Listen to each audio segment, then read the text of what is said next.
Wanted to make this video real quick because I listened to a 60-minute podcast that was talking about the violence in Chicago. All throughout the last election year, we heard about the murder rate, the violence in Chicago. BLM, they'll talk about the shooting of a black man, but they would not bring up Chicago and all the death and the shootings that is going on in Chicago. And I thought, well, there has to be a connection. Why BLM doesn't want to talk about Chicago, but they want to talk about Houston and all these other places, in Philadelphia, New York, where the police are going after black people, supposedly.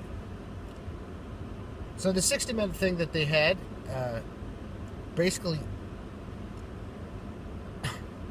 they had a shooting involved with a white officer and a black teen. I haven't seen the evidence of it. I haven't seen the video. I don't know if he was killed. All I know is the police officer is on trial for murder. I do know that. But after that, what the thugs in Chicago started to do is they started to videotape and taunt the police. They had this one female officer who was so hesitant in drawing her weapon that she got her brains beat in. She's suffering neurological damage that could threaten her career. They almost killed her. They beat her so bad. So then after that, the chief of police gets fired by the mayor. The NAACP goes in there and requires that every time a officer stops someone, they have to fill out a 2-page report for an interview, field interview. Now, field interview is basically the police officer sees somebody, they feel like they're acting suspicious, they're doing something suspicious, so they'll stop to them, talk to them, and they'll do a field interview. Where are you coming from? Where are you going? This is kind of normally where the stop and frisk thing comes in. As we all know, in New York, when they did the stop and frisk, it was wildly successful because a lot of times when they stopped and frisked these bad people, they had guns on them. And right away, they'd go to jail, they'd be arrested, they're off the streets. So after the NAACP went in there, the federal government, Obama's administration went in there and started strong-arming the Chicago Police Department, the police officers stopped doing proactive police work. They would drive around and they wouldn't talk to anybody. They'd answer 911 calls. That's it. That's all they do. So this correlation of their drop in activity and their interviews and their proactive police work is a direct reflection of the mass shootings, the mass violence, the deaths, the innocent people who were killed. So it's the left's fake outrage over white cops are out hunting black people for no reason has led directly to black people killing black people. The death tolls in Chicago are insane. It's not just the gangbangers either. It's innocent children at parks, people walking down the street, minding their business, are getting murdered. And the police are not doing anything to stop it because the police are not only risking their lives, they're risking their careers.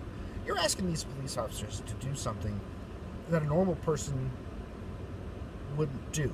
You're asking them to confront bad people to stop them from preventing crimes.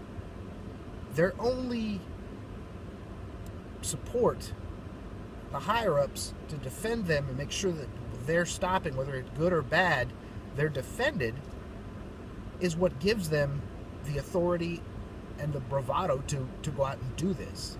Now, if you know that not only you might get shot in the street by somebody, but you might also be sniped from your own department or from the mayor's office or the NAACP or the Obama administration, why in the world would you risk your career, your livelihood, your life? Why? And that's exactly what's going on. They'll answer 911 calls. They'll go and they'll clean up the murder scenes afterwards, and they'll try and find whoever did it. But without proactive police work, without roughing up the bad guys, without harassing them, this is what you get, people. This is what you get. So Chicago should be put up on a pedestal as a prime example of what happens when armchair quarterbacks sit back and look at the decisions a police officer made in the field, and they second guess it. They second guess his motives, and they put statistics in front of reality. You know, they talk about, well, you're stopping way more black people than white people. But statistically, more black people are committing these crimes. That's the facts. That's real life. You can look at it and say it's racism all you want to, but look what happens when the police take a step back, okay? It's not white gangs out there killing each other, Asian gangs killing each other, Armenian gangs killing each other.